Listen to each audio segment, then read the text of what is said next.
Un cordial saludo a todos los asistentes. A nombre del Comité Permanente de Atención Integral en Salud de la Sociedad Científica de Estudiantes de Medicina Veritas y de la Sociedad Científica de Estudiantes de Medicina de la Universidad Nacional de Santa, presentamos a la ponencia titulada Prevención de enfermedades del sistema nervioso por el Día Mundial del Cerebro. A continuación, presentamos al estudiante Joel Juárez. Es un placer contar con tu participación.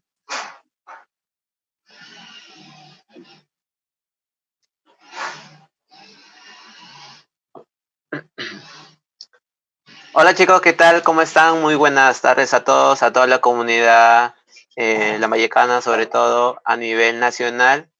Bueno, como ya me han presentado, mi nombre es Joel Juárez, soy estudiante actual de medicina, estoy cursando sobre todo el último año en la Universidad Nacional Pedro Ruiz Gallo. Bueno, espero que se encuentren muy bien desde casa. El día de hoy vamos a tratar un tema muy importante, sobre todo que abarca estudio actual de las enfermedades que sobre todo abarcan a las edades por encima de los 60 años. Estamos hablando de los pacientes adultos. Entonces, sin más preámbulos, comenzamos.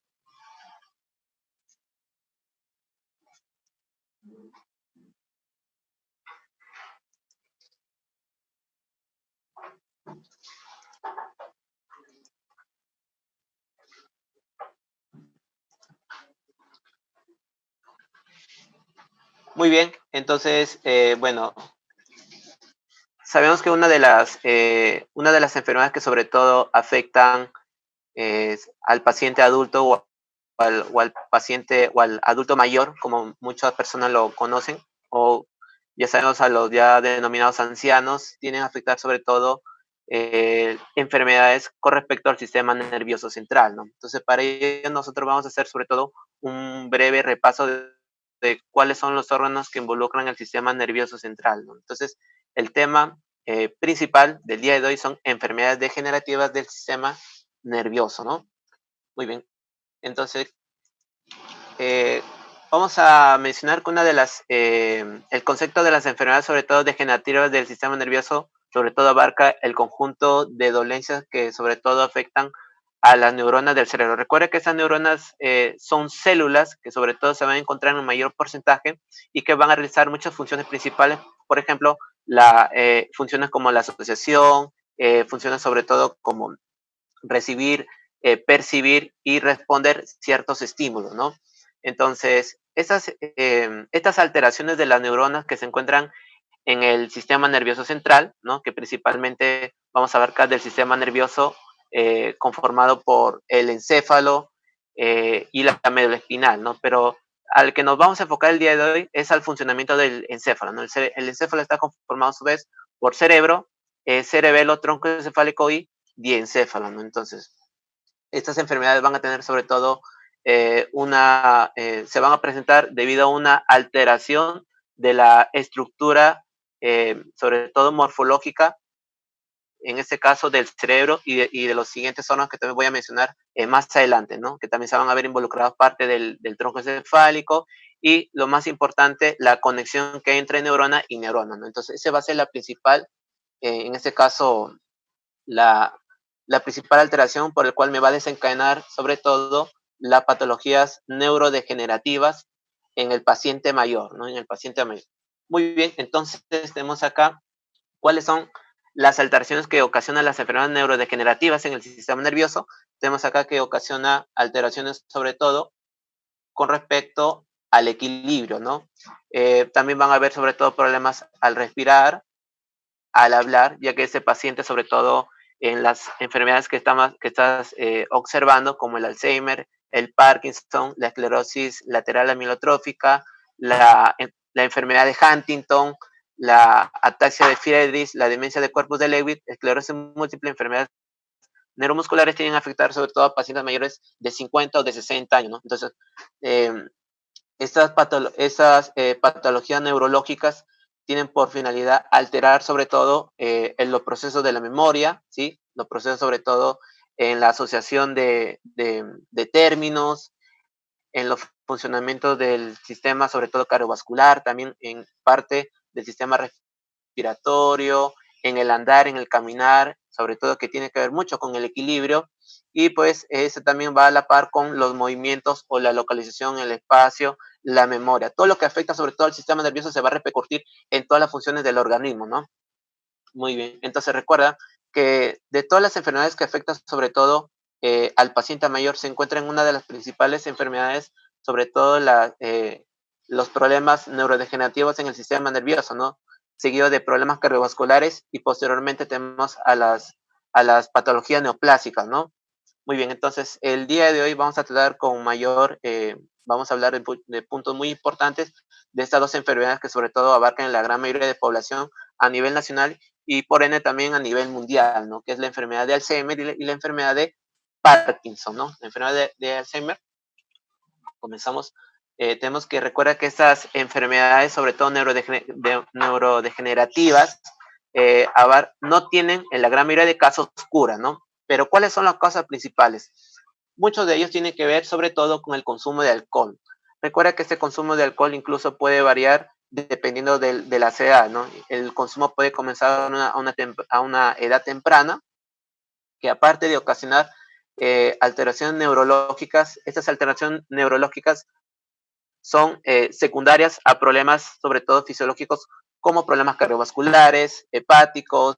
En ese caso, si hay si hay un múltiple alteración de órganos, este se va a repercutir en ese caso en las alteraciones del sistema nervioso, ¿no? También vamos a ver que las enfermedades neoplásicas tienen que ver sobre todo mucho con, en este caso, con las enfermedades neurodegenerativas, pero que se encuentran en menor porcentaje. Recuerda, son los problemas que van a ocasionar indirectamente, ¿sí? No es que en este caso que hay una cierta etiología de las enfermedades que vamos a ver como el Alzheimer o Parkinson todavía siguen siendo tema de estudio, es incierto, ¿no? Y idiopático, todavía no se sabe cuál es la causa principal, pero que sí se ven muchos factores asociados, claro, estos son los factores asociados, ¿no?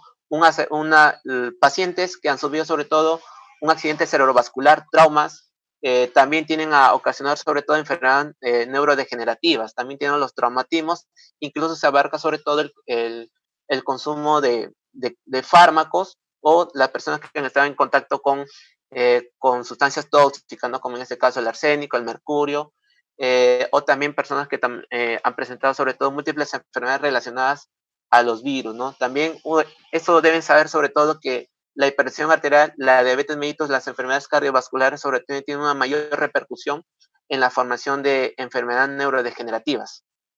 Muy bien. Entonces, estos son los órganos que sobre todo vamos a entrar a debatir, a mencionar, a recordar funciones básicas sobre estos órganos que ellos son los que se encargan de manejar múltiples funciones a nivel corporal, ¿no?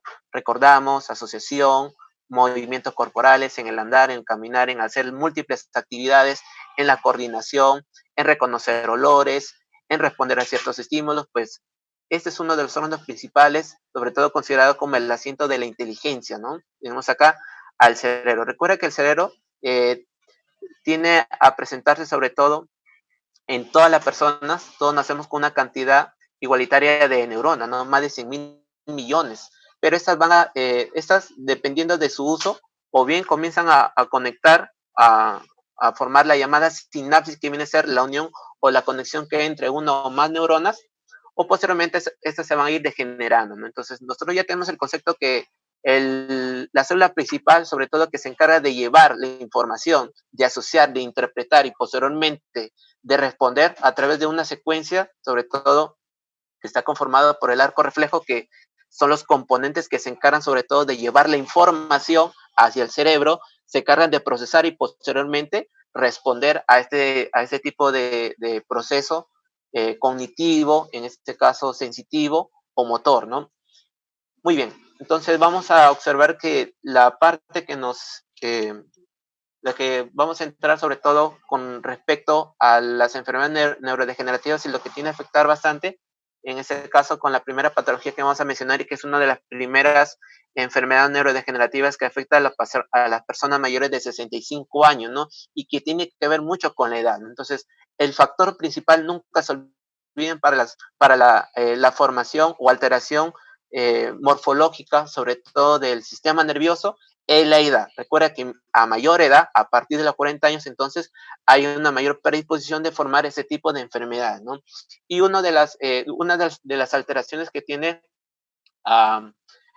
por decir, a sufrir mucho daño, es el hipocampo, ¿no? Recuerda que este hipocampo, que es un órgano sobre todo que forma parte de sustancia gris que se encuentra en el interior del sistema nervioso central. Recuerda que el cerebro tiene un peso de 1200 gramos, ¿no? Si nosotros lo dividimos, para que me entiendan fácil, si nosotros realizamos un corte, ¿no? Un corte en la parte central por la mitad, ¿no? El corte medio sagital, nosotros vamos a abrir y en el borde, sobre todo del cerebro, vamos a encontrar una pequeña capa de color negro, ¿no? Esa pequeña capa de color, digamos, gris, recibe el nombre de sustancia gris, ¿no? Ahí dentro de la sustancia gris encontramos la corteza cerebral, ¿no? Y parte de esa corteza cerebral encontramos muchas áreas que van a cumplir múltiples funciones, sobre todo como partes sensitivas de reconocer olores, sabores, reconocer imágenes, reconocer sobre todo áreas motoras, áreas que van a responder o que van a ser interpretadas y que posteriormente van a responder a través de movimientos o de asociar, ¿no? De asociar ideas, ¿no? Entonces, toda esa parte importante la vamos a encontrar en el cerebro, ¿no? Ahora, una de las funciones que realiza el cerebro, que recuerda que el cerebro todavía sigue siendo uno de los órganos con mayor misterio y a pesar de la actualidad se siguen haciendo varios estudios, ¿no? Entonces, recuerda que el cerebro presenta un área que se encarga sobre todo, principalmente de la memoria. En este caso tenemos al hipocampo, ¿no? Recuerda que este órgano que tiene la forma parecida a ese animal marino, cumple tres funciones principales, ¿no? Tenemos acá uno, que se encarga de la consolidación de la memoria a corto plazo, ¿no? Recuerda lo que has hecho el día de ayer, anteayer, recuerda lo que tú hiciste la semana pasada, todos esos recuerdos, por ejemplo, vamos a ponernos en el caso en ese caso, las mamis, hace 2 días, pues han preparado un rico lomo saltado, pues se acuerdan qué ingredientes utilizaron, o en el caso sobre todo de los alumnos, de los chicos, qué hicieron hace 2 días, ¿no? Me imagino que uno habrá estado estudiando los cursos que están llevando en esos meses, otros habrán estado, me imagino, creando maquetas, confeccionando, miles de cosas. Entonces, todos esos recuerdos que tú tienes a evocar, sobre todo lo va a realizar parte el hipocampo, ¿no? Que pertenece al sistema límbico. Entonces, este hipocampo que sobre todo tiene muchas funciones, entre ellas estas tres principales que se encarga de inhibir la conducta. Recuerda que este hipocampo sobre todo responde o maneja el comportamiento de las personas, pero tiene un efecto depresor, ¿no? Tenemos acá también la consolidación de la memoria, ¿no?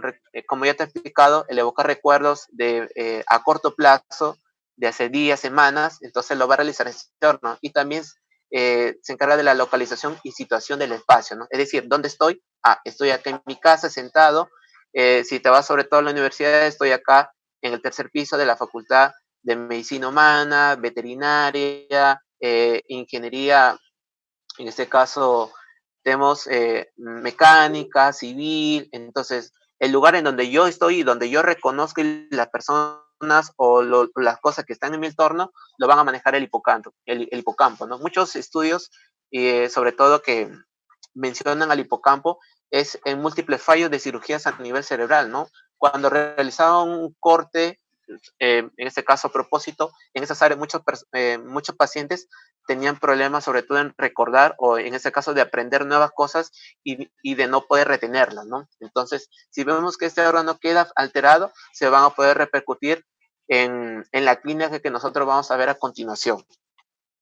Muy bien, entonces, una de las primeras enfermedades que sobre todo altera, en este caso, es una de las principales enfermedades neurodegenerativas, es el Alzheimer, ¿no? Entonces, recuerda que este Alzheimer sobre todo es la enfermedad más común que sobre todo afecta a las patologías demenciales, ¿no? Recuerda que toda persona adulta, ¿no? No toda persona adulta tiene a desarrollar demencia. Claro, es decir, todo paciente adulto, en ese caso un varón o una mujer que va entrando en la edad de los 40 o 50 años, las capacidades cognitivas o intelectuales van disminuyendo, ¿no? Entonces, es muy diferente la conversación que vas a tener fluidamente con un joven con la de con una persona, en ese caso, o un anciano o el adulto mayor, porque en algunos casos va a tener un poquito de dificultad, sobre todo de seguir el ritmo de la conversa, o sobre todo no maneja un poco en este caso, de funciones actuales, ¿no? Como en este caso el manejo de redes sociales, el pleno de la computadora, o en este caso de poder realizar múltiples actividades que puede realizar un joven. Pero eso no implica que ese paciente sea demente, ¿no? Es decir, que las capacidades intelectuales, en ese caso, o capacidades cognitivas, o las capacidades motoras van disminuyendo progresivamente, ¿no? Pero eso es muy diferente en un paciente que tiene problemas, sobre todo de enfermedades degenerativas, que en este caso es el Alzheimer, ¿no? Entonces, recuerda que el Alzheimer, sobre todo, es una de las enfermedades que abarca a pacientes mayores de 65 años. ¿Sí? Es una de las primeras enfermedades neurodegenerativas, ¿sí? La principal. Ahora, ese Alzheimer, como ya te he mencionado, tiene a afectarse sobre todo en la reducción parenquimal del cerebro. Ahora, ¿cuáles son los principales problemas que hay en el Alzheimer? Recuerda que el principal problema que hay en el Alzheimer es el problema de la memoria y también van a haber problemas sobre todo en el reconocimiento de personas, en el entorno, incluso de sí mismo. Ahora, el Alzheimer va a presentar sobre todo a nivel patológico. Nosotros observamos en la siguiente imagen, tenemos acá que para comenzar, esta enfermedad, como hubo un gran error hace 2 años, 3 años, por uno de los personajes, en este caso políticos, que mencionar el estudiar mucho o el entrar en contacto mucho con los libros, pues me va a ocasionar Alzheimer. Incluso es todo lo contrario, ¿no? Tener una actividad mental muy frecuente, sobre todo en las personas ya jóvenes hasta la etapa adulta o mayor, entonces lo que va a hacer es prevenir que el funcionamiento de su cerebro se deteriore, ¿no? Entonces, saber la etiología del Alzheimer, en este caso, ¿cuál es la causa? Principalmente abarcan sobre todo el riesgo, o sea, saber cuál es lo que va a desencadenar. Muchos sugieren que es de tipo genético, pero lo que sí sabemos es cuáles son los riesgos, ¿no? Como en este caso, con respecto a la enfermedad, sobre todo del SARS-CoV-2, hay riesgos, ¿no? Hay riesgos, hay muchas teorías que se hablan cuál es en este caso, la fisiopatología, ¿no? Pero saber a ciencia cierta cuál es la etiología del Alzheimer, hay muchos estudios, pero sí se saben qué estructuras van a quedar alteradas. Ahora, en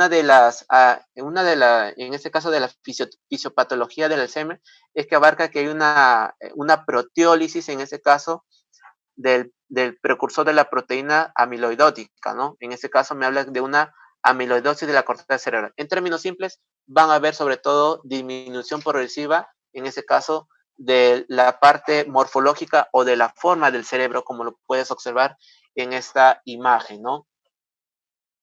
Ahí está. Entonces, vemos acá en el lado izquierdo, ¿sí? Vemos acá en el lado izquierdo, vemos un cerebro normal, vemos acá sobre todo la sustancia gris que se encuentra en la periferia, sobre todo del cerebro, y vemos acá la sustancia blanca que se encuentra en la parte central, ¿no?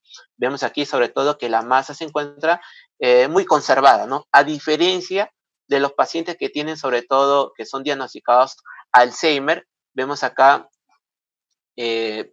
post-mortem, es decir, que estos estudios, eh, después de que el paciente sobre todo fallece, entonces vamos a poder observar cómo, en ese caso, para poder diagnosticar sobre todo la clínica, vemos que en el sistema nervioso, en este caso en el cerebro, se tienen a formar una especie de restos cerca, sobre todo de las neuronas, ¿no? Ya que eso va a llevar progresivamente a su muerte, ¿no?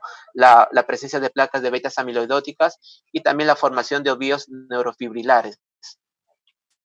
Muy bien, entonces acá sobre todo vemos una imagen sobre todo donde abarca la diferencia entre el parénquima cerebral de un paciente normal y de otro paciente que es, sobre todo tiene Alzheimer, ¿no? Muy bien. Entonces, recuerda que lo que va a ocasionar sobre todo la formación, en este caso del Alzheimer, viene a ser la muerte neuronal de diversas áreas y el número de las neuronas colinérgicas, ¿no? Entonces, una de las sustancias químicas, que en ese caso secreta la neurona para poder sobre todo integrar, transmitir el mensaje desde el cerebro, asociarlo y posteriormente responderlo, sobre todo son las sustancias, una sustancia química llamada neurotransmisor, ¿no? Y ese neurotransmisor es la aceticolina. Entonces, muchos estudios abarcan que esta aceticolina se va a encontrar disminuida en la enfermedad de Alzheimer, ¿no? Nuevamente vemos cómo el hipocampo, como ya me he mencionado, que es un órgano que participa sobre todo en la memoria a corto plazo, en una persona sana, se encuentra acá el hipocampo normal, ¿no?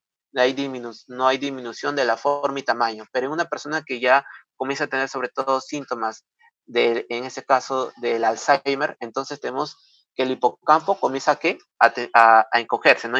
Hay un encogimiento progresivo de este órgano importante de la memoria a corto plazo, ¿no? Entonces, cuando este paciente no, vamos a ver que los pacientes con Alzheimer a veces incluso dejan de seguir sobre todo el tratamiento que, bueno, hablar de un tratamiento absoluto en ese tipo de enfermedades no hay, ¿sí? O sea, no hay cura, pero lo que sí se puede es disminuir algunos síntomas, incluso evitar el deterioro progresivo y personal de esos tipos de pacientes, ¿no? Porque al ser diagnosticados, entonces, lo que puede también involucrar es la parte psicológica, ¿no? Entonces, vemos aquí cómo en este paciente de tipo Alzheimer, vemos el encogimiento progresivo de la masa cerebral, ¿no? Una masa cerebral sana, en ese caso normal, y vemos cómo va disminuyendo progresivamente, ¿no? Entonces, el peso en un adulto es de aproximadamente 1.200 gramos. Entonces, vemos aquí que esta zona del hipocampo que se encarga de la memoria a corto plazo y de la localización y ubicación espacial se va encogiendo. Entonces, ¿qué va a ocasionar? Va a ocasionar sobre todo problemas de la memoria. Principal, problemas de la memoria en personas mayores, ¿sí? En personas mayores. Muy bien, entonces vamos a ver que esta enfermedad sobre todo presenta 3 grados, ¿no? O 3 etapas de la enfermedad. Una etapa leve, una etapa moderada y en este caso una etapa sobre todo progresiva, ¿no? Vemos aquí que ese tipo de pacientes, sobre todo los síntomas a nivel en el Alzheimer, vemos que tiene una duración principal de 3 años, ¿no? Entonces, aquí lo que vamos a ver es que la persona comienza a tener algunos problemas. Entonces, ¿cómo identificar que ese paciente está en un Alzheimer en una etapa inicial? Entonces vemos que la persona comienza a tener fallos de la memoria reciente, ¿no? Es decir, justamente vamos a ver un paciente mayor de 60 años, está la nieta en la sala estudiando y me dice, hija, ya me voy a comprar el pan, ¿no? Llega a los 5 minutos y me dice, hija, ¿a dónde me iba? Abuelo, me iba a ir y te ibas a ir a comprar pan. Sí, es verdad. Muy bien. Esos cambios, en este caso, esos acontecimientos que mucho les podría ocasionar gracia, puede ser sobre todo síntomas principales, incluso iniciando una fase leve de Alzheimer, ¿no? Entonces, puede que este paciente comience a olvidar cosas que ocurrieron entre 10 a 15 minutos antes de que se produzca un hecho, o en ese caso, ¿no? Llega, en ese caso, tu abuelo, comienza en ese caso, a preparar un sándwich y a los 10 minutos me dice, ¿qué estaba haciendo, hija? ¿Estabas preparando un sándwich? Sí. Todo ese tiempo corto que tú ves ahí comienza sobre todo a presentarse en pacientes en fase inicial. O también podemos observar el siguiente ejemplo que te voy a plantear, ¿no? El día de hoy, chicos, ¿qué tal? ¿Cómo están? Muy buenas tardes. El día de hoy vamos a hablar sobre todo temas muy importantes de las enfermedades neurodegenerativas, principalmente del Alzheimer, ¿no? El Alzheimer es una de las enfermedades, bla. Entonces yo termino esto. Y bueno, chicos, el día de hoy vamos a hablar nuevamente de las enfermedades neurodegenerativas que principalmente tenemos al Alzheimer, ¿no? El Alzheimer es una enfermedad que afecta a pacientes mayores de 65 años. Entonces, el día de hoy vamos a ver sobre todo las enfermedades neurodegenerativas, que son las causas principales de las personas, y entre ellas tenemos Alzheimer. Y tú me dirás, oye, ¿qué está diciendo? Tú me estás diciendo, está demente. Incluso el Alzheimer es una enfermedad demencial. pueden pasar dos cosas.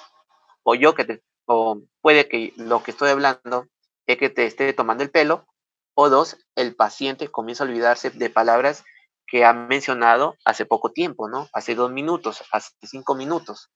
Entonces, puede ser que en ese caso, en personas mayores que están hablando, se olviden de palabras en este caso, de acciones que se han hecho hace 10 o 20 minutos, ¿no? Entonces, aquí vemos una fase inicial de Alzheimer, ¿no? También vemos, sobre todo, cambios en el comportamiento, ¿no? Vemos que en este caso, el, eh, el, el abuelo, todos tenemos un abuelo, los que no han tenido, bueno, deben haber visto algunas acciones en el cual algunos pacientes que ya evolucionan Alzheimer y han observado los estudios en una fase leve, ven que cuando van a realizar una acción y se olvidan, se frustran, se enojan. Entonces, eso también es un cambio que tiene sobre todo a verse en ese tipo de pacientes, la desorientación, ¿no? Me dice, ya hija, voy a comprar el pan, muy bien, voy a comprar el pan. Se va y a medio camino no sabe dónde queda la panadería que la ha visitado casi todos los 40 años de toda su vida. Entonces, este es también en este cambio, en este caso, vemos cómo la clínica en la fase inicial de ese tipo de pacientes puede también estar involucrado la desorientación, ¿no? Acompañado de la agresividad y de la disminución de la concentración, ¿no? Primero, es muy diferente, sobre todo un joven, por ejemplo, tú ahorita que me estás tomando mucha atención, tú me estás escuchando, tal vez estás viendo desde tu celular, desde tu computadora, desde tu tablet, pero en ese instante me imagino que deben haber mucho ruido a tu alrededor, me imagino que debe estar los hermanitos jugando, te deben estar llegando sobre todo mensajes de WhatsApp o notificaciones. Entonces, todas esas acciones en donde tú evitas que estos ciertos tipos de distracción te, digamos, cambien sobre todo tu atención hacia el video, hablamos de una atención compleja, ¿no? Hablamos de una atención compleja, ¿no? Es muy, a diferencia de un paciente que sufre de Alzheimer, ¿no? Es difícil que al hablar de un tema con él te siga la corriente, ¿no? Pero lo que sí puede tomar atención es el habla, llamar a su nombre, Juan, Pablo, te responde, ¿no? Toma atención o ante un ruido. Pero ante una atención compleja que demanda sobre todo el entendimiento y la asociación de ideas de un tema, en el paciente de Alzheimer se le va a hacer muy complicado. Por otro lado, tenemos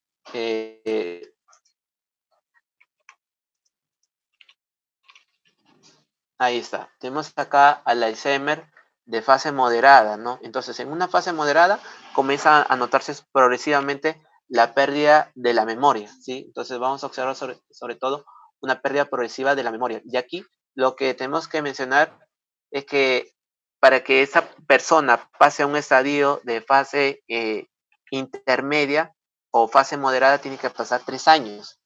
Tiene que pasar 3 años. Entonces, aquí lo que vemos es que este paciente comienza a perder más recuerdos, incluso más memorias, comienza a olvidar sobre todo la fecha de su cumpleaños, comienza a olvidarse sobre todo los nombres, a olvidarse las palabras. También vemos que el paciente comienza a repetir actos, ¿no? Posiblemente viene a prepararse un sándwich a la cocina, lo prepara, nuevamente se come, a los 10 minutos nuevamente vuelve a preparar sobre todo un sándwich a la cocina 2 o 3 veces, ¿no? O el clásico ejemplo, ¿no? Cuando quiere endulzar sobre todo un café, ¿no? Coloca 1, 2 o 3 cucharadas. En ese tiempo tal vez se ha olvidado, nuevamente le ingresa 3 cucharadas y así 3 cucharadas más, ¿no? Entonces, esas etapas en donde el paciente se comienza a olvidar poco tiempo de la acción, de lo que ha hecho, se ve con mayor, se observa con mayor frecuencia en una fase moderada, ¿sí? En una fase moderada. Entonces vemos aquí que el paciente también le va a costar trabajar, hablar, expresarse o darse a entender, ¿no? Ya que aquí lo que vemos es que hay un encogimiento progresivo del hipocampo, también sobre todo de las áreas de asociación a nivel cerebral. Como ya lo hemos visto en una imagen anterior, el cerebro va encogiéndose progresivamente, ¿no? Entonces, este encogimiento progresivo, lo que vamos a poder observar es en pacientes post-mortem, ¿no? En un paciente vivo posiblemente lo puedes verificar a través de una resonancia magnética, ¿no? A través de exámenes imagenológicos. Pero también, sobre todo, yo quiero reconocer a una persona que tiene Alzheimer, entonces lo que estoy mencionando, ¿no? Principal cambio, problemas en la memoria, ¿sí? También comienza a perder el reconocimiento de los familiares. Ves aquí el paciente, la hija, en ese caso que lo conocía, que lo conoce durante muchos años, no comienza a verificar quién es, o sea, o es la vecina, o es la amiga, o comienza a preguntarte quién es esa persona. Entonces, cuando hay problemas en el no reconocimiento de facies en personas, en este caso familiares, estamos hablando de una fase moderada en este caso de Alzheimer, ¿no? También vemos alteraciones de lucidez, confusión mental, no sabe qué objetos sirven o cuál es la función de cada objeto que en este caso está a su alrededor.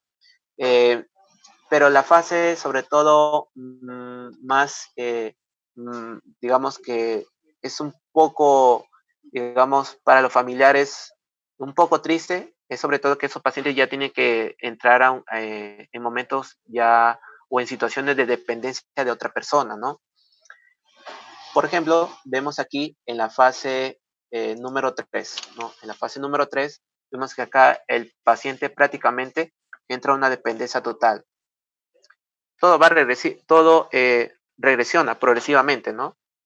En un paciente que, por ejemplo, en un paciente mayor que sabe caminar, bailar, cocinar, eh, digamos, hacer múltiples actividades en el paciente de Alzheimer, eso va regresionando, ¿no? O sea, un ejemplo, pregunta, ¿a qué edad comenzaste a escribir?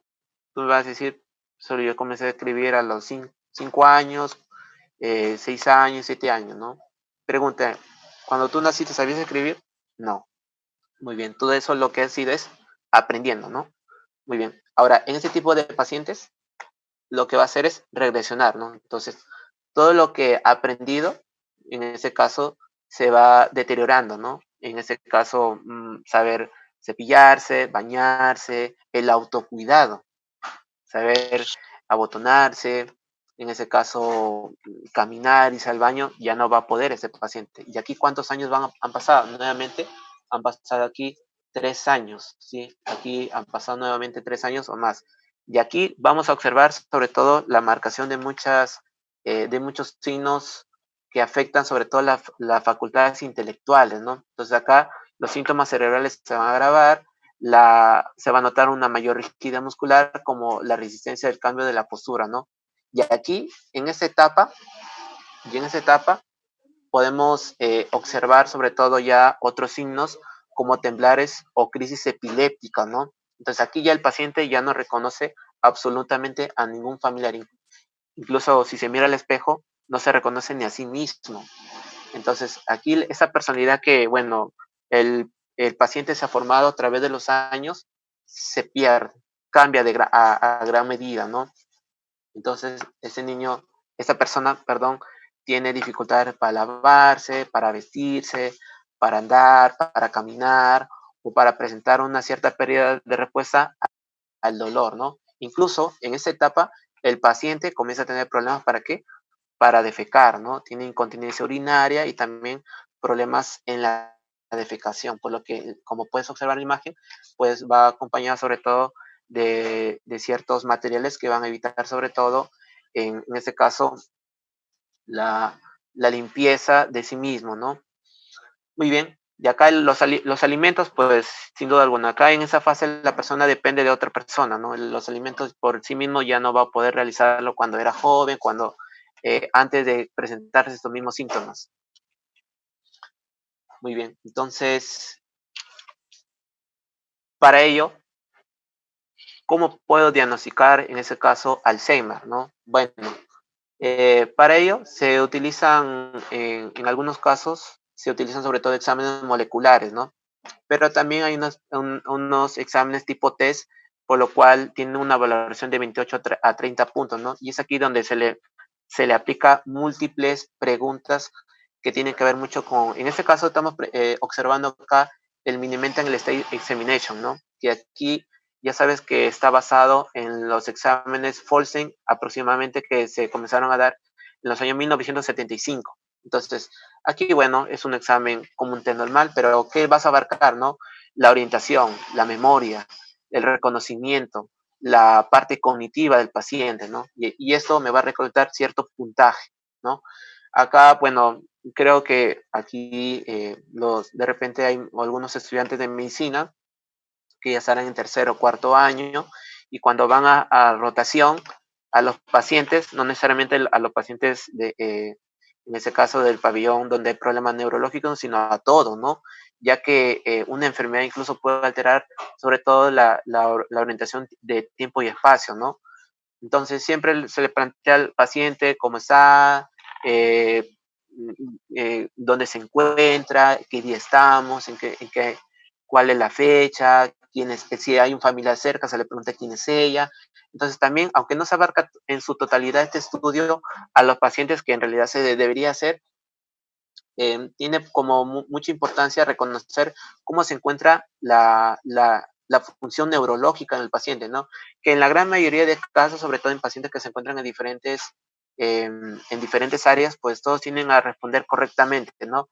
Pero cuando realizamos ese tipo de exámenes en pacientes que supuestamente tenemos sospecha de Alzheimer, entonces vamos a recolectar una información muy valiosa, ¿no? Que posteriormente, bueno, aquí vemos en qué año estamos, ¿no? Te responde 2010, 2020, en qué estación de invierno, en qué día, todo eso, en qué hospital, en qué piso, orientación de tiempo y espacio, ¿no? En qué pueblo, provincia, y te responde normalmente, entonces estamos descargando a un tipo de paciente con Alzheimer, ¿no?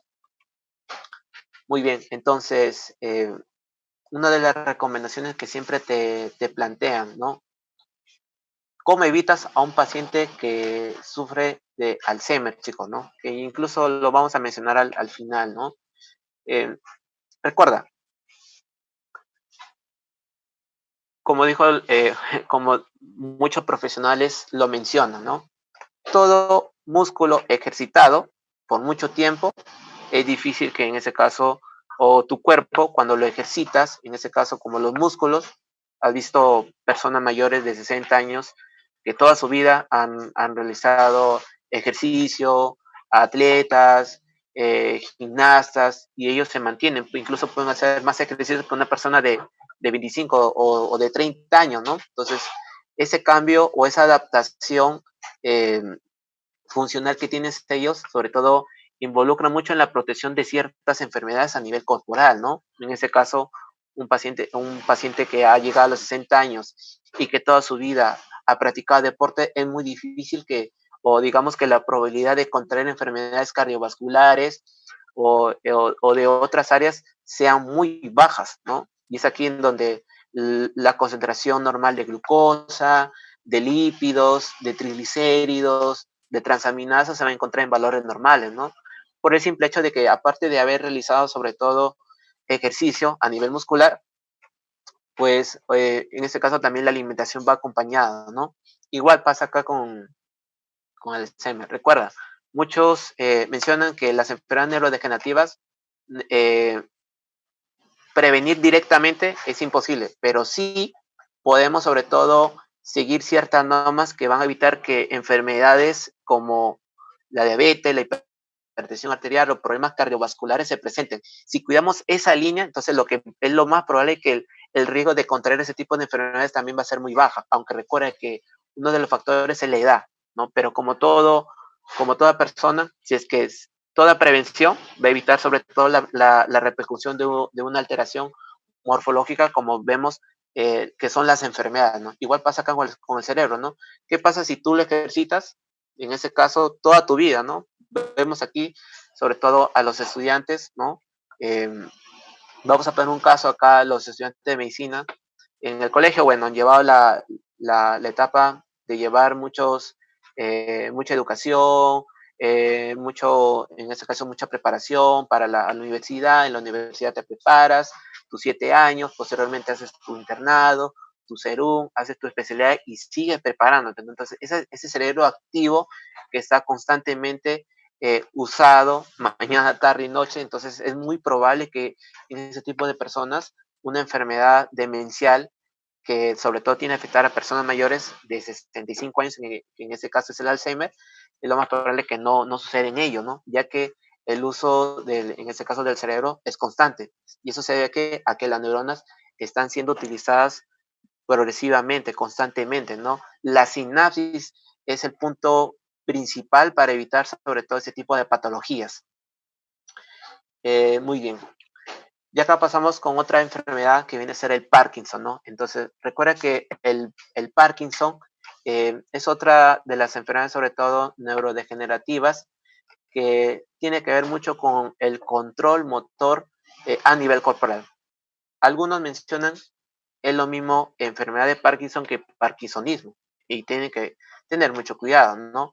El parkinsonismo sobre todo tiene que ver bastante con la parte clínica del temblor, de la rigidez, incluso al tratamiento posterior que se aplica un año. Primero, vamos a ver sobre todo el funcionamiento del cerebro en la parte motora, ¿no? Para poder llegar a entender cómo el cerebro, si se altera una parte, va a repercutir en la función, en la función final. Entonces, tenemos acá, en primer lugar, que en la sustancia, tenemos aquí el cerebro, en la parte posterior tenemos el tronco encefálico que se encuentra en la parte inferior. En el tronco encefálico encontramos un órgano que recibe el nombre de mesencéfalo. En ese mesencéfalo encontramos una masa de sustancia gris que recibe el nombre de sustancia negra. Esta sustancia negra se encarga de secretar ciertas sustancias químicas llamadas neurotransmisores, y estos neurotransmisores reciben el nombre de dopamina, ¿no? Entonces, esta dopamina, al viajar hacia la parte del cerebro, ¿sí? Para que puedan más o menos entender la idea, cuando esta sustancia química es liberada, se une a los receptores que se localizan en la sustancia gris, sobre todo del cerebro. Esto posteriormente se va a desencadenar eh, impulsos nerviosos hacia el tálamo, que posteriormente va a viajar hacia la corteza cerebral. Esa es la corteza cerebral, ¿sí? Lo que se encuentra alrededor del cerebro, y esto va a ocasionar sobre todo el control y el movimiento, ¿no? Entonces, la finalidad es que la sustancia gris llamada dopamina se encarga de regular los movimientos que realiza la persona. Entonces, una mala secreción de esta sustancia, que se llama dopamina, va a originar una alteración o en este caso, una pérdida del control de los movimientos, ¿no? Entonces, esa es la fisiología, la fisiopatología en resumen del Parkinson, ¿no? Entonces, punto a resaltar, perdemos el control del movimiento a nivel de la corteza cerebral, ¿no? ¿Y eso a qué se debe? Pues recuerda que también la causa principal es de etiología incierta, o sea, no se sabe cuál es la etiología. Entonces, lo que sí podemos ver es que hay cambios drásticos en el parénquima a nivel cerebral, ¿no? Entonces ya sabemos que aquí la dopamina, al unirse a los receptores de otras hormonas, desencadena sobre todo el movimiento equilibrado y coordinado, en ese caso del cuerpo humano, ¿no? Ahora, tenemos acá nuevamente que esa etiología nuevamente tiene que afectar a personas mayores, ¿no? Aumenta con la edad. Hablamos de personas que pueden presentar ese tipo de signos en edades de mayores de 50 o 60 años. Es decir, que a mayor edad, mayor será sobre todo la prevalencia de contraer Parkinson, ¿no? Y recuerda que se encuentra en menor frecuencia en pacientes fumadores, en pacientes que sobre todo están en contacto con tabaco, como en este caso fumar 2 cajetillas al día, pues se dice que ellos tienen una cierta, digamos, una cierta ventaja ante este tipo de patologías neurológicas, ¿no? Pero tú ya sabes que de por sí estos pacientes o personas que están mucho en contacto con inhalación de tabaco, que eso llega a las vías respiratorias, tienen una mayor predisposición a contraer problemas respiratorios, ¿no? Muy bien, entonces un caso de parkinsonismo, hablamos que para poder nosotros hablar de Parkinson tenemos que evaluarlo de la siguiente manera, ¿no? Un parkinsonismo sobre todo abarca un paciente que presenta temblor, rigidez, en ese caso asinesia, que viene a ser un mal control o pérdida de los movimientos, y trastornos posturales de la marcha, ¿no? Ahora, hablamos de un parkinsonismo primario o idiopático, ¿no? Dentro de este parkinsonismo principal o idiopático tenemos a la enfermedad de Parkinson, ¿no? ¿Y cómo decimos que es idiopático? Bueno, para ello tenemos que evaluar al paciente, pues, el diagnóstico clínico es que al menos el paciente presente un año, o sea, si presenta problemas como por ejemplo temblor, rigidez, problemas sobre todo en la coordinación, el movimiento y trastornos posturales de la marcha, más un año, y le aplicamos fármacos, o sea, si le aplicamos un fármaco que se le suele aplicar a pacientes con Parkinson como es la L-Dopa, si este responde a un año, diagnosticamos al paciente que tiene enfermedad de Parkinson. Pero ¿qué pasa si presenta temblor, rigidez, temblor, y a pesar de que recibe el fármaco, no hay respuesta al tratamiento? Entonces hablamos de un parkinsonismo secundario, ¿no? Y este parkinsonismo secundario, como tienes a escuchar, no necesariamente,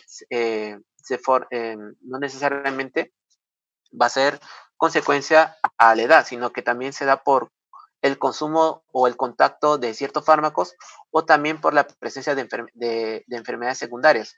Por ejemplo, si han tenido consumo de fármacos como el aloperidol, o en ese caso tenemos que están en contacto con sustancias tóxicas como el manganeso, el metanol, o tiene enfermedades sobre todo de hipoparatiroidismo, o enfermedades sobre todo idiopáticas, entonces podemos evaluar que este paciente está dentro de la clasificación de enfermedades de parkinsonismo secundario. Es decir, que de los parkinsonismos, la enfermedad de Parkinson es de etiología idiopática, o sea, no se sabe cuál es la causa. Muy bien, pero lo que sí podemos mencionar es que hay alteración, sobre todo de la unión de los receptores, que se une con su célula correspondiente y que va a originar el control y el movimiento normal. Entonces, una mala adaptación o en ese caso una poca unión de ese neurotransmisor a los receptores dopaminérgicos va a ocasionar desórdenes del movimiento, ¿sí? Desórdenes del movimiento. Entonces, que por lo normal vamos a observar en los pacientes dos tipos de signos motores y signos no motores, ¿no? Entonces, en los signos, sobre todo motores, vamos a hablar del temblor. Muchas personas cuando escuchan el término Parkinson tienden a mencionar que todos los pacientes presentan temblor, pero recuerda que en un 30% de los pacientes que son diagnosticados con Parkinson no presentan temblor, ¿sí? Entonces, recuerda que este temblor no es que comience a nivel general, sino comienza en un solo lado, ¿no? Vamos a ver que en este caso, las personas que ya son diagnosticadas con Parkinson y presentan temblor, comienzan de una forma unilateral, es decir, de un lado. Vamos a poner el caso de la mano derecha, ¿no? Esa mano, en este caso, cuando el temblor comienza en la mano derecha, tiene a invadir sobre todo la otra porción de las manos, ¿no? Comienza con la mano derecha, comienza con la mano izquierda. Después, ese va a ir progresivamente avanzando sobre todo a los miembros, hasta los miembros inferiores, ¿no? Pero recuerda que el lado donde se ha iniciado sobre todo los síntomas del temblor es la que queda más afectada. Es decir, que cuando ya hay alteración o un temblor generalizado a nivel corporal, vamos a observar que en el lugar donde se ha iniciado es la que va a estar más afectada. Es decir, que si la persona ya presenta un temblor general y ha comenzado en la mano derecha, vamos a observar que el temblor se va a ver más pronunciado en el lado derecho, ¿no? En la mano derecha, ¿no? Muy bien, también recuerda que el temblor en la enfermedad de Parkinson tiene que afectar bastante a la mandíbula, a la lengua, a la cabeza, y en ese caso también en algunos pacientes también se asocia el temblor cuando estos pacientes están en reposo, ¿sí? También vemos que es más llamativo en las manos a diferencia de las piernas, ¿no? Creo que si algunos han tenido la oportunidad de ver pacientes o si tienen un familiar, pues ven que el mayor movimiento y la que se ve más pronunciado es en las manos, ¿no? Muy bien, entonces tenemos que observar acá otro signo como viene a ser la rigidez, ¿no? El paciente cuando tú tratas de realizar una extensión, en ese caso de las extremidades, en ese caso de la mano, va a ser un poco difícil, ¿no? ¿Por qué? Porque recuerda que aquí vamos a observar rigidez muscular. Entonces, vamos a encontrar una rigidez muscular en rueda dentada. ¿Qué significa eso, no? Cuando el paciente yo trato de realizar sobre todo o extender, en este caso, la región palmar, va a ser un poco difícil, ¿no? Entonces, este movimiento que es como si tuvieras entrado en contacto con un engranaje, ¿no? Cuando trata de girar y suena ese pequeño sonido al girar, es lo que más o menos vas a sentir al paciente que tiene Parkinson cuando tratas de enderezar, en ese caso, las manos, porque es la que va a quedar también, en ese caso, afectada. Tienes acá a la asinesia y a la bradicinesia, ¿no? Entonces, recuerda que la asinesia ¿qué es la asinesia, profesor? Recuerda que esa es la lentitud de los movimientos. Entonces, esta persona, sobre todo, va a tener dificultad ¿para qué? Para realizar movimientos finos, como en este caso, ¿qué? Abotonarse, ¿no? Abrocharse los botones, atarse los zapatos, como puedes observar acá en ese tipo de pacientes. Entonces, un paciente que tiene Parkinson va a ser su principal dificultad, ¿no? Otro dato también que no debes olvidar es que también esos pacientes van a perder, digamos, o van a tener una alteración en los movimientos asociados sobre todo al caminar o al andar, ¿no? ¿No te has percatado cuando una persona camina, en ese caso hay una extensión, inflexión de los brazos en un símbolo o en una forma o en una situación de vaivén hacia adelante, hacia atrás? Pues en esas personas que sufren de Parkinson no lo vas a poder observar de la siguiente manera. Incluso vas a observar, en este caso, los brazos que se encuentran caídos, ¿no? Ningún movimiento. Muy bien, vas a observar sobre todo que hay micrografía, ¿no? ¿Qué es la micrografía, chicos? Mira, lo que puedes observar en esta imagen, ¿sí? Ahí está. En esta imagen que puedes observar en el lado derecho, este es un círculo que lo dibujó una persona normal, ¿no?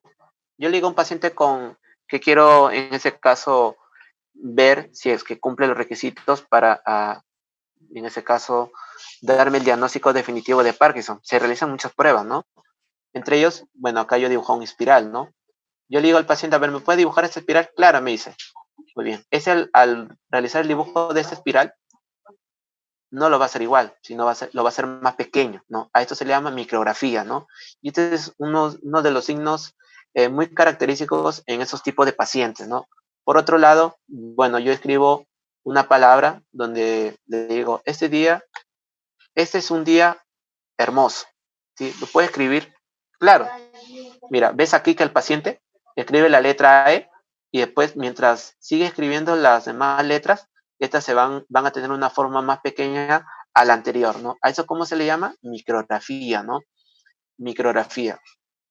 También vemos, sobre todo, el paciente que en este caso, digamos, va a tener problemas a la hora de dormir, ¿no? Cuando quiere girar de un lado a otro, ¿no? Rodarte, ¿no? Del lado derecho o hacia el izquierdo, cuando quiere descansar se le va a hacer un poco complicado a esos pacientes diagnosticados con Parkinson, ¿no? Pero recuerda que la cinesia o la bradicinesia, que viene a ser sobre, en este caso, la lentitud de los movimientos, es el síntoma más incapacitante que tienen las personas que son diagnosticados con enfermedad de Parkinson, ¿no? Y acá, por otro lado, tenemos a la pérdida de los reflejos posturales, ¿no? Recuerda que aquí hay alteración de la postura, como lo vamos a ver en la siguiente imagen, ¿no?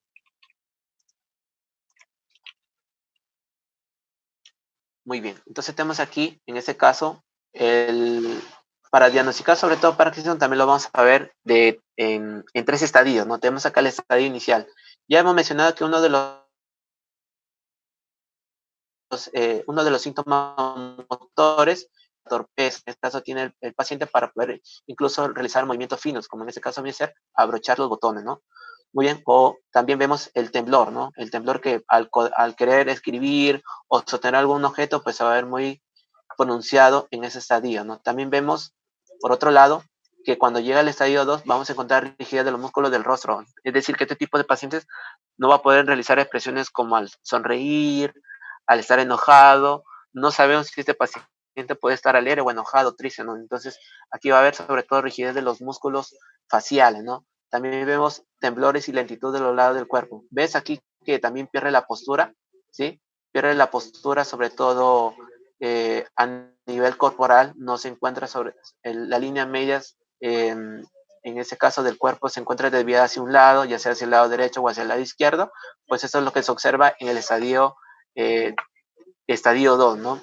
Y aquí vemos uno de los cambios dentro de la época, sobre todo de los cambios motores, ¿no? Aquí hay rigidez a nivel corporal, el paciente se va a encontrar inclinado hacia adelante y también vamos a encontrar que en ese caso hay lentitud o iniciación de los movimientos al pasear, ¿no? Hay bradicinesia, ¿no?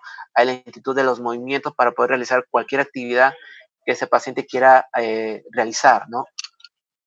También vemos, por otro lado, que cuando llega al estadio 4, pues ya vemos que este paciente comienza a tener dependencia de otra persona, ¿no? Y este es de un estadio avanzado. También vemos que este paciente, al caminar, va a comenzar a ¿qué?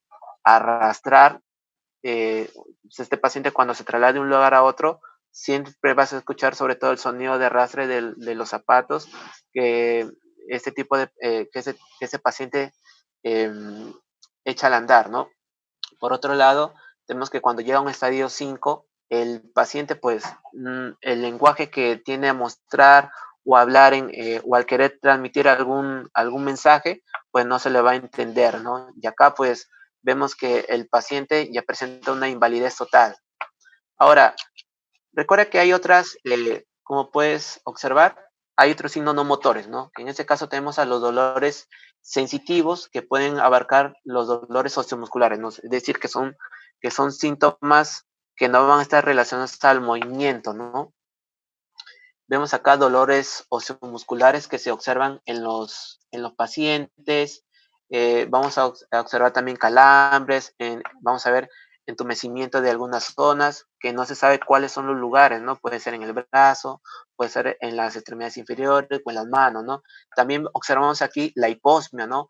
En un 90% de los pacientes presentan hiposmia, ¿no? Que es un signo muy precoz en esta enfermedad. También vemos sobre todo disautonomismo, ¿no? En este caso, ¿qué significa? Que hay alteración del sistema nervioso autónomo, ¿no?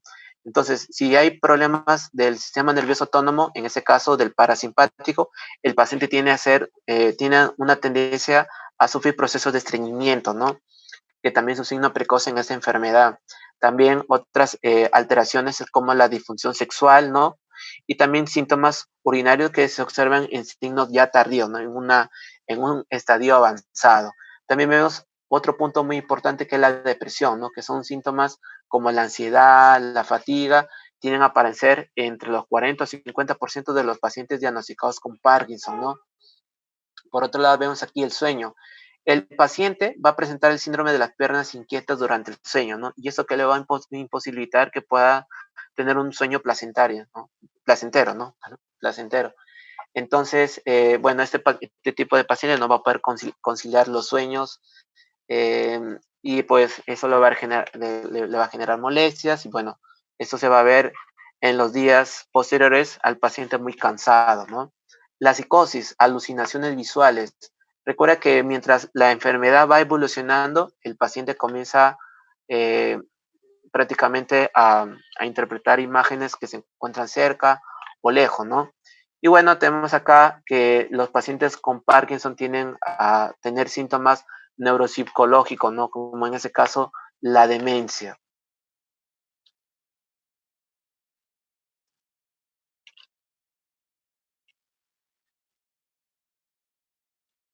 Sí, solamente nos vamos con ese dato importante, ¿no?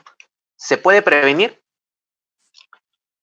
Las enfermedades neurodegenerativas, para comenzar, no tienen cura. Ahora, si lo podemos prevenir, la respuesta es no, no se pueden prevenir, pero lo que sí podemos es seguir un cierto tipo, estilo de vida para que muchas funciones de los órganos se encuentren intactas, ya sea en la etapa juvenil hasta la etapa adulta, llegar hacia la ancianidad.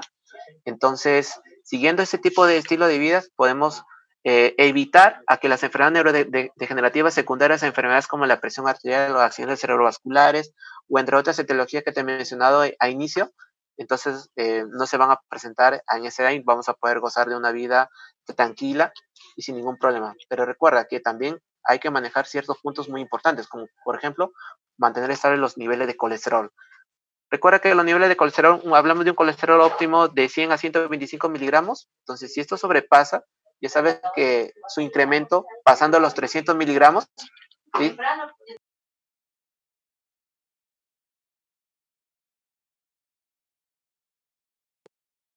Ahí está, tenemos desde los 300 miligramos por encima, hay una posibilidad de, en este caso, que las personas con un colesterol elevado contraen enfermedades neurodegenerativas, entre ellas el Alzheimer, ¿no?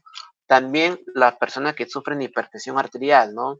Si es que no tienen un tratamiento, hay que revisar cuáles son, en ese caso, las alteraciones puede ser a nivel hepático, renal o cardiovascular. También ocasiona un incremento de las enfermedades, sobre todo neurodegenerativas, ¿no?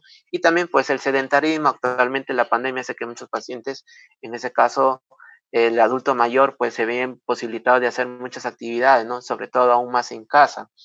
Pero aún así, evitar sobre todo ese cierto tipo de estilo de vida, ¿no?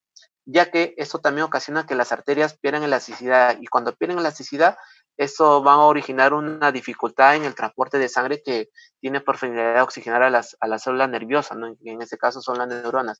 Si no reciben estos nutrientes que reciben, van a comenzar a degenerarse, a morir. Y eso pues, como ya te he venido repitiendo en toda la exposición, pues tienden a presentarse este tipo de patologías. Ahora, ¿cuáles son las recomendaciones? Muchos van a hablar que para evitar ese tipo de enfermedades neurodegenerativas, ya sea el Alzheimer, el Parkinson, la enfermedad de Friedrich, la ELA, la enfermedad lateral amilotrófica, entre otros, pues recuerda, entrenar sobre todo nuestro cerebro, ¿no?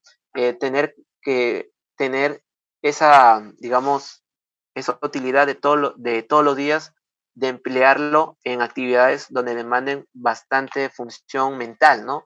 Por ejemplo, ¿qué pasa cuando un paciente es diagnosticado en una temprana edad con ese tipo de problemas que ya te mencioné al inicio, problemas de la memoria, que a veces en ese tipo de situaciones que puede ocasionar risas, pues puede incluso prevenir o evitar que avance, ¿sí? Puede evitar que avance o que llegue a una etapa crónica, ¿no? Entonces, ¿qué es lo que se le recomienda al paciente? Muchos dicen, me voy al neurólogo, claro, de hecho, ¿no? Siempre tiene que ir, sobre todo supervisado con un médico profesional de la salud, jamás no hay que automedicarse porque lamentablemente en nuestro país, ante una dolencia, el médico es la tercera opción, ¿no? Primero vamos a lo todo el mundo se va a la farmacia y pide algo relacionado a tal síntoma que en ese caso le está afectando, ¿no? Pero siempre es bueno cuando una persona presenta algunos síntomas como dolor de cabeza, cansancio, problemas de la percepción, de la memoria, pues siempre es bueno al menos realizarse un chequeo por los profesionales de la salud, que en este caso son los neurólogos, ¿no? Bien, pero ellos qué recomiendan, ¿no? Ellos recomiendan para prevenir ese tipo de alteraciones, realizar juegos de destreza como memoria, rompecabezas, ¿no? Entonces, eh, a los pacientes, en ese caso, para que haya una actividad mental sobre todo y mantener la sinapsis que aún queden en ese caso las neuronas que están realizando a nivel cerebral, se recomienda que ellos lean un libro interesante, ¿no? Al menos un libro que nutra o que mantenga su atención al menos una hora por día, o realizar juegos como en este caso rompecabezas, el ajedrez, damas, llenar crucigramas, letras, en muchas actividades que se pueden realizar y aún más en ese caso, en ese periodo de aislamiento, ¿no? Otro, ejecutando juegos de lógica matemática, pues vemos que las simples sumas, restas, multiplicaciones, pues también pueden ayudar a prevenir. Es cierto, ¿no? Y acá este es un mensaje que tal vez a algunos le puedan ocasionar, pero ¿qué está diciendo, no?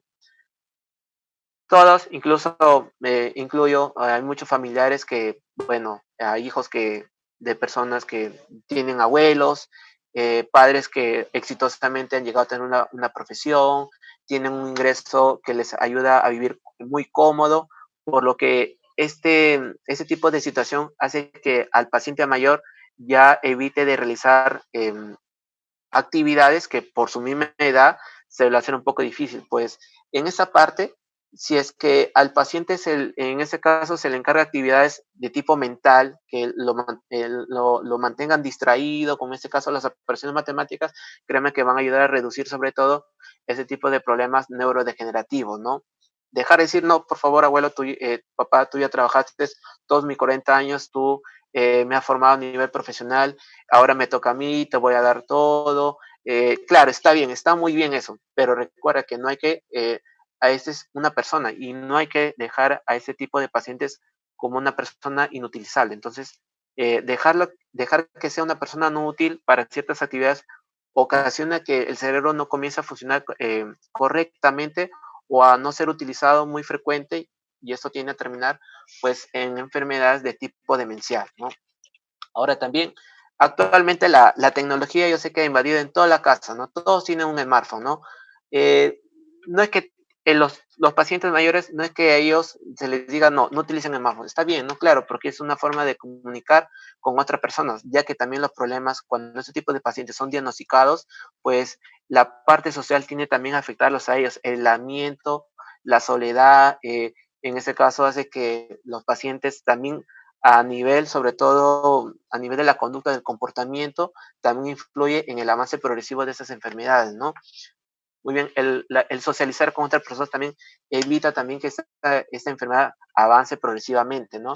Y bueno, como siempre recomiendo, ¿no? Más vale prevenir que lamentar, ¿no? Y una de las formas es tener un estilo de vida muy sana, ¿no?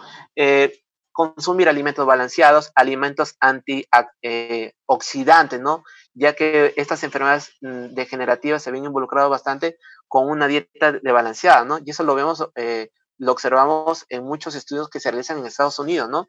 Tú debes saber que los estadounidenses, para realizar un estudio de personas que tal vez sufren de Alzheimer o de Parkinson, en este caso de Alzheimer, se utilizan dos tipos de estudios, ¿no? Recuerda que ellos tienen a realizar cálculos de sus impuestos, ¿no? Porque recuerda que todos ellos tienen a pagar impuestos de vez en cuando, todos los días sacan sus cálculos. Ahora, si ellos tienen problemas para sumar, para rezar, porque recuerda que para poder realizar ese tipo de operaciones tienes que recordar, ¿no? Qué número sumas, qué número restas, qué número multiplicas, qué divides, ¿no? Entonces, si este tipo de pacientes en su historia clínica vemos que tiene problemas para realizar ciertos cálculos simples, entonces podemos dar como un punto a favor para el diagnóstico de la diabetes y también los conductores, ¿no? Entonces, si estos pacientes que han conducido toda su vida ya no pueden conducir porque se olvidan o cómo se realiza, también es un punto a favor para que esos tipos de pacientes sean diagnosticados en ese caso de Alzheimer, ¿no? Y muchos de ellos se ven involucrados por la dieta, ¿no? La comida chatarra, la pizza, las hamburguesas, eso ocasiona que tu cuerpo realiza por procesos de oxidación, que eso afecta a la neurona, ¿no? Y al afectar a las neuronas, eso se va a ver sobre todo en su degeneración progresiva y muerte, por lo que esas neuronas no tienen a recuperarse, no tienen a reproducirse, porque esas células no se reproducen. Recuerden que no se reproducen, ¿no? Antioxidantes, hay muchos antioxidantes que podemos observar, vamos a observar sobre todo los vegetales. Uno de los antioxidantes poderosos son las frutas secas, ¿no? Las nueces tienen un poder antioxidante, entre ellos consumir alimentos muy balanceados. No te voy a decir no consuma nada de grasa, claro, todos necesitamos cierto componente, ciertas vitaminas que van a servir para el buen funcionamiento de nuestro organismo, ¿no? Muy bien, entonces finalizamos acá la pequeña, vamos a sacar esta charla con respecto a las enfermedades neurodegenerativas.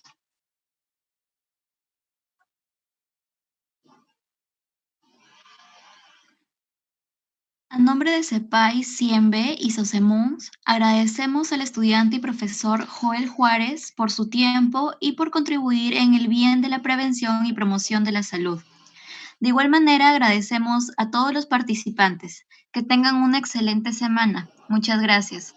Se les recuerda que el link del post se le pasará por el chat de WhatsApp.